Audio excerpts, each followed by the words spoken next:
Sun Sunim, my teacher, would always say, first we practice to see our karma. So say this is my habit of being impatient. And I'm driving along and I create it and I'm practicing, so now I see it. And then I look at it closely and I go, wow, that habit is so strong. I'm in a state of impatience about 100% of the day. So I don't judge it. Oh, so there's my impatience. I just observe. And in the Heart Sutra it says, Avalokitesvara, looks deeply. So then when I'm driving, maybe I can look deeply, but probably not. So that next morning when I'm practicing, I go, oh, that impatience, let's look at that impatience deeply. So that's just who is impatient. Who's impatient? And I welcome in the impatience, because if I judge it or make it negative, that pushes it away.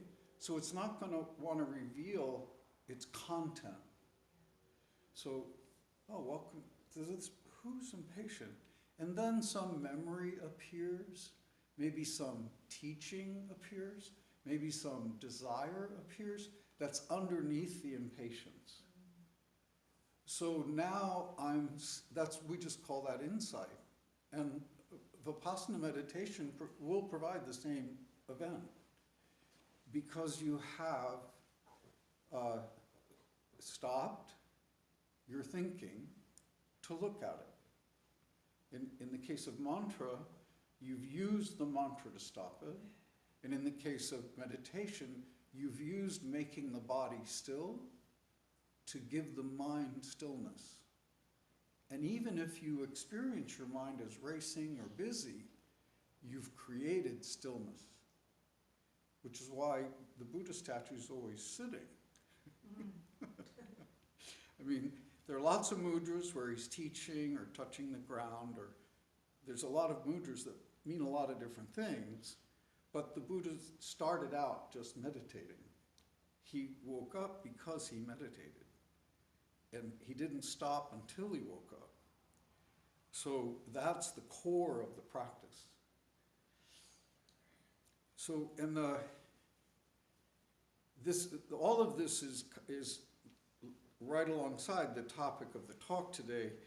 The stopping is the first aspect of all meditation.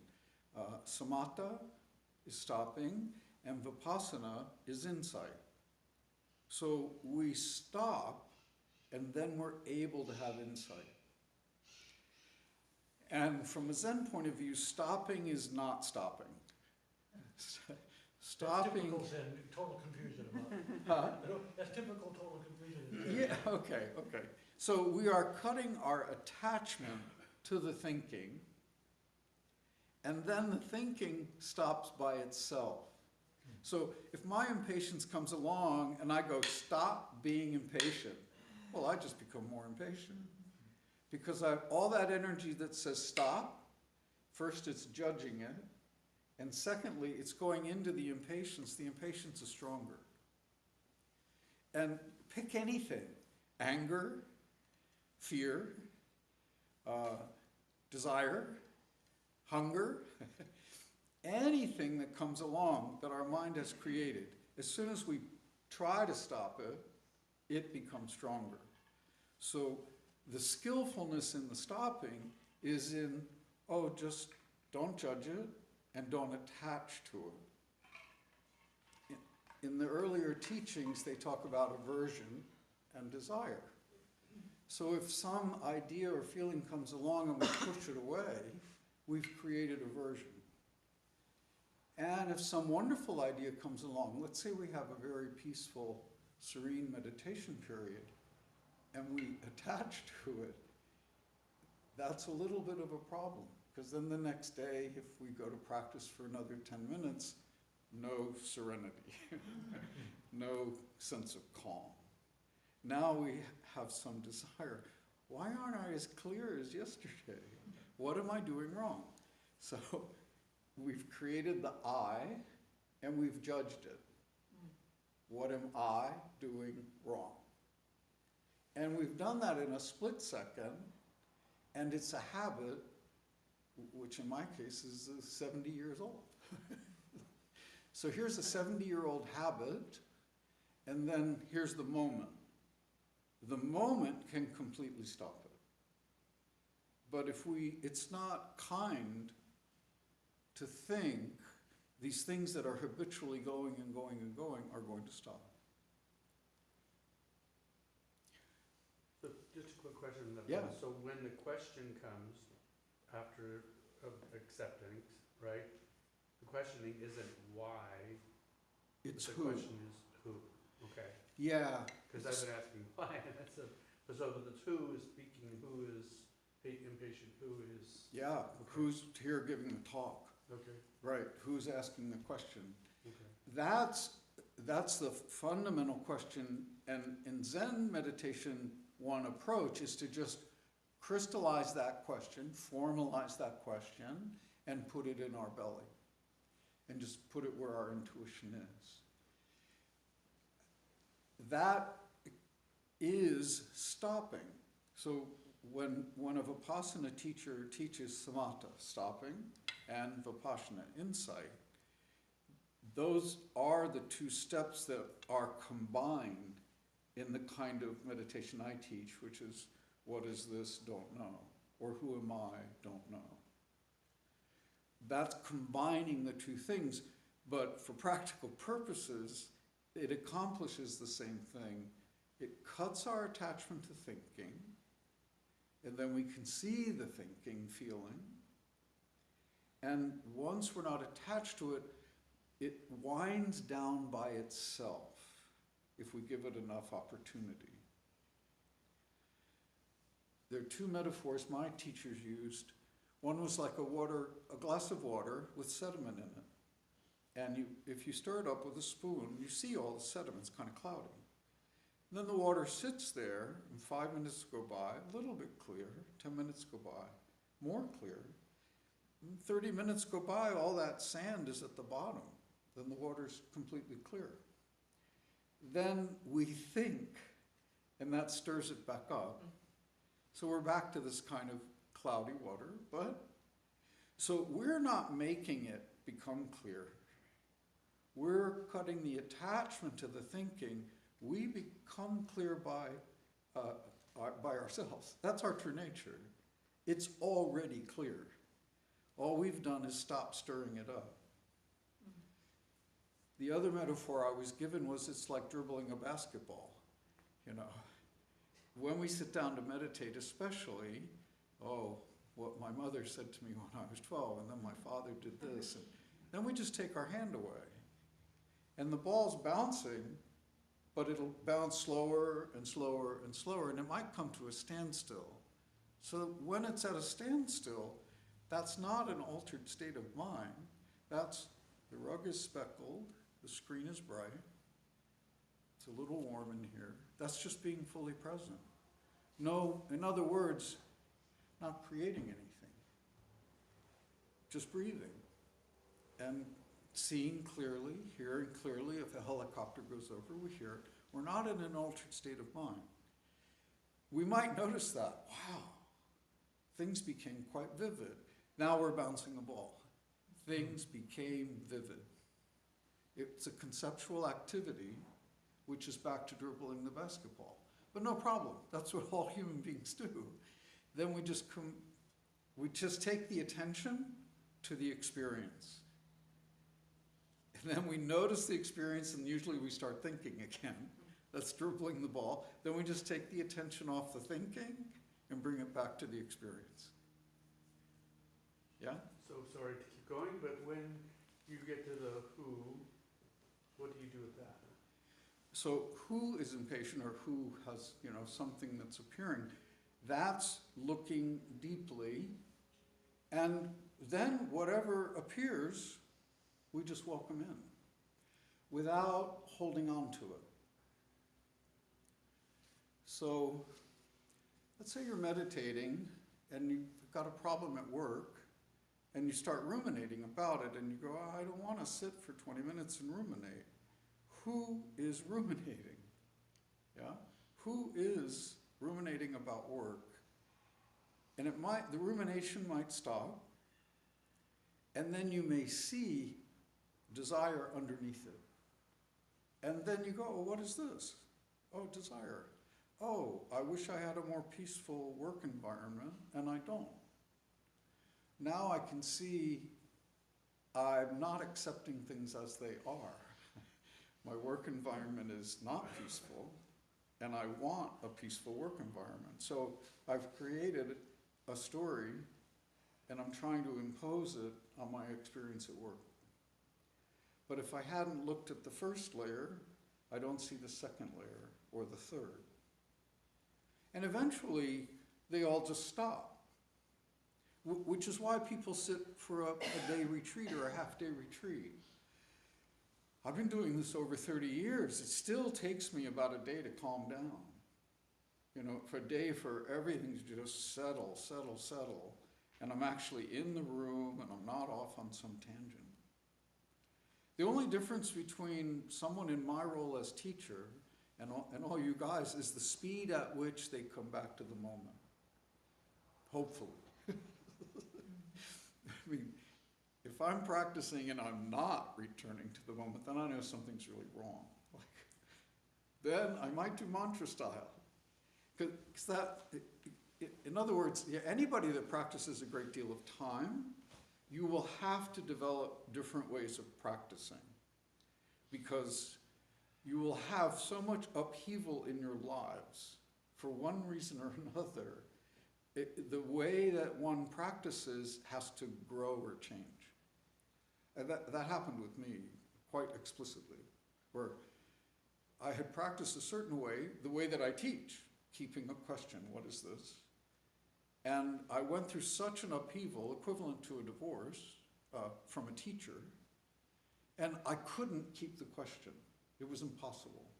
And then I was horrified. It's like, I've been relying on this practice for 20 years, now I can't even use it because I'm so worked up. So I use Vipassana meditation style. I welcomed in what I was feeling. I took the strong emotion, anger or disaster, catastrophe, you know, and I took care of it like a crying child. So that's not keeping a question, right? That's making. So this is a completely different approach, but it was the approach my heart and mind had to use to process the upheaval in my life. And I knew I wasn't keeping a question, and I didn't care. What I wanted was to be able to sit with my emotions, and they were overwhelming me. And I hadn't trained in that environment up until then in my life. I mean, I'd had upheaval in my life, but it was before I was practicing. So I couldn't use the practice with the upheaval. But then I started practicing, and there was a lot of upheaval in the beginning, and the practice has helped and helped and helped and helped. So healing, healing, healing, calming, calming, calming, not making a lot of stuff. So 15, 20 years, I thought I was good to go. Like, and I was teaching by then, and teaching the way I personally practice, and that was what I would teach. So it all had a kind of the whole thing worked until this catastrophe with this teacher and misunderstanding and what else was it? Dysfunctional, codependent, you know, you name it, it was all going south. And that was too emotional for me. I'm a really emotional guy. I come from an emotional family. My emotions are very, very strong. So suddenly I had these emotions and I couldn't keep a question. Sorry to get so personal. But it was what introduced me to this stopping and insight meditation, and also treating poison as medicine. So we normally think of like anger as poison, or desire as poison. And some other teachers have taught this, so some of you might have heard this before. The method is called Tonglen. It's Tibetan, Tonglen, Tonglen. And you just take the thing that you think is poison, that's nothing but adversity, and you breathe it in. And then you exhale its solution, its cure. And usually, if we try this for someone else, let's say a friend of ours, well, my niece was 5 and she was diagnosed with kidney cancer. So my sister called me up and said, oh, Sarah has kidney cancer. We just learned this. She's 5. She's going in for surgery in 3 days. So I went, thanks, I'll do Tonglen for her and let's hope she does well. Because when you're 5, your cells are growing at extraordinary rate of speed. So a kidney cancer is extraordinarily aggressive. And we all knew that because the doctor told us. So I started doing Tonglen for my niece and her mother. I breathed in all their fear. I imagined it as like a black smoke. And then I breathed out golden white light, bathing them both. Breathe in every breath, sucking all that fear, anxiety, unknown. Breathing out, confidence, calm, healing energy. About 2 or 3 days into doing that, I began to be afraid for my niece's sake. I suddenly was anticipating losing my niece. So this happens to almost everybody that does Tonglen. If you're a human being, you realize, wait, I may lose this Sarah. When that happens, then we do Tonglen for ourselves. Then we're breathing in all the fear, anxiety, anticipation of something terrible, and then breathing out golden confidence and faith that it'll be fine, yeah? The next thing we do is include every 5-year-old that has kidney cancer. We include every human being who's at the threshold of losing a niece. We include everybody. So it's not just me. It's not just for my loss. So even when we're doing Tonglen for ourselves, we're breathing in all the anxiety in the world. And we're breathing out all the positive metta and kindness, whatever you think they need. So if you think they need to be calm, breathe out calmness. If you think they need to heal, breathe out healing energy. So this is using our own consciousness in a very directive way. And some of you may have noticed it's dualistic. And that's okay. Because the world's organized around opposites. And you're basically taking on as a bodhisattva this opposites thinking, and you're transforming it. And it's a challenge, but can be extraordinarily powerful. If you have experience meditating, I think it's a safe practice to try. If you are a brand new meditator, maybe you've only been meditating for 3-6 months in your life, your whole life, maybe it's not a good practice, because it can be overwhelming. If you begin to breathe in all children who have cancer diagnoses, that's a lot, yeah? So you've got to really have a strong center to do that, or at least an experience of staying in the room and not getting caught up in our story of what does that mean? What is that suffering like? Then the last approach that's really kind of controversial is treating everything that arises as awakened energy. Regard what arises. Regard. So that's looking at it. Regard means our view. So regard what arises as awakened energy. So what does that look like? That looks like watching the news, and that's awakened energy. Now this takes an extraordinarily wide heart and wide mind. It makes the whole world sacred. So the word that Pema Chodron uses is charnel ground. So the charnel ground is where all the corpses have gone to rot and be picked apart by vultures and turn into compost. But those are all human being bodies, and they're all kind of piled on top of each other. In a charnel ground, the people aren't buried. They're all just piled there, or they're put up on platforms, and the birds can eat them more easily. That's being willing to look at this constant display of destruction and creation, destruction and creation, destruction and creation, and regard it all as sacred, awakened energy. And not judge any of it. And that, it's hard to do, but as soon as we're able to make that spaciousness, we can become creative with all of the friction that we're witnessing. Hi, I'm Joe Kai with Long Beach Meditation. Your gracious generosity make these programs possible. If you found this video to be of value, please consider making a donation here. If you'd like to watch more videos like this one, then you can click here. And if you want to stay up to date with Long Beach Meditation, please subscribe by clicking here. Thank you so much.